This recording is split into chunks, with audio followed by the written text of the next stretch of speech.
Hello, നമസ്കാരം തിരുമേനി.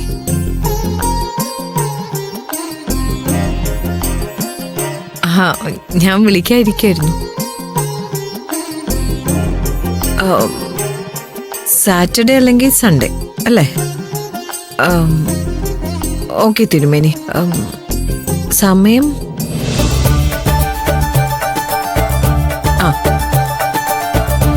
ഓ ശരി തിരുമേനി. ഞാനൊരു തീരുമാനം എടുത്തിട്ട് തിരുമേനിയെ അറിയിച്ചോളാം.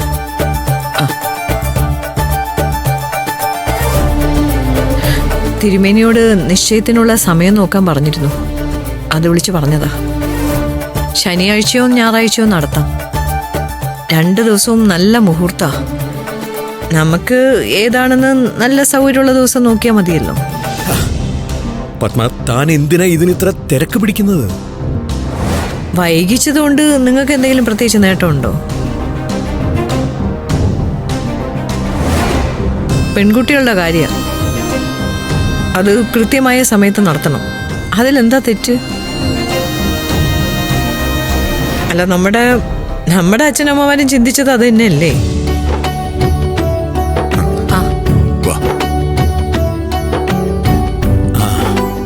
ഞാൻ ഏട്ടനെ വിളിക്കാൻ നോക്കായിരുന്നു. അല്ല, തിരുമേനി ഇപ്പൊ വിളിച്ചു. ശനിയോ ഞായറാഴ്ചയോ നിശ്ചയം നടത്താൻ മുഹൂർത്തം ഉണ്ടെന്ന്. ശനിയോ ഞായറെന്ന് പറഞ്ഞ അതിപ്പോ 3-4 ദിവസമല്ലേ ഉള്ളൂ. അത് ധാരാളമല്ലേ?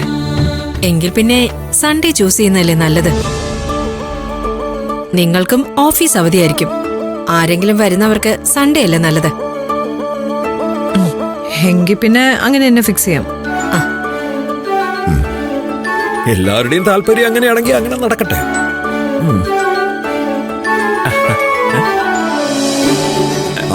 വിജയ് ആന്റി, പ്രധാനപ്പെട്ട എന്തെങ്കിലും തീരുമാനമാണെങ്കിൽ എന്നെ കൂടെ ഒന്ന് അറിയിക്കണേ. അതെന്ത് സംസാരമാ വിജയ്? തന്നെ ഇവിടെ ആരെങ്കിലും എന്തെങ്കിലും കാര്യത്തിൽ ഒഴിവാക്കൂ?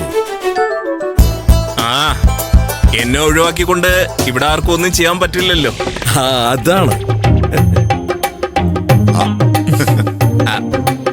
അതിപ്പോ ഞാൻ എല്ലാ കാര്യത്തിനും അത്യാവശ്യമായിട്ടൊന്നുമല്ല.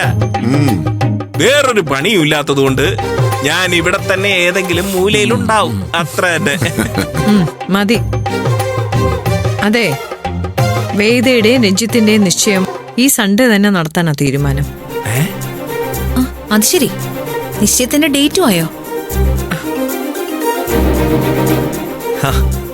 എല്ലാരും ഉണ്ടല്ലോ.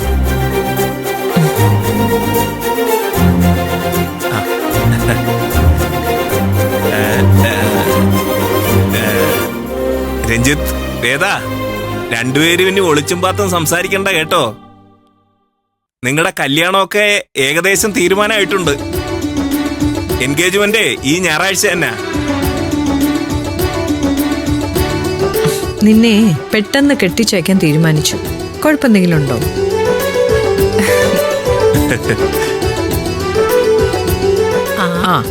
പ്രധാനപ്പെട്ട ആള് വന്നേ ഉള്ളൂ.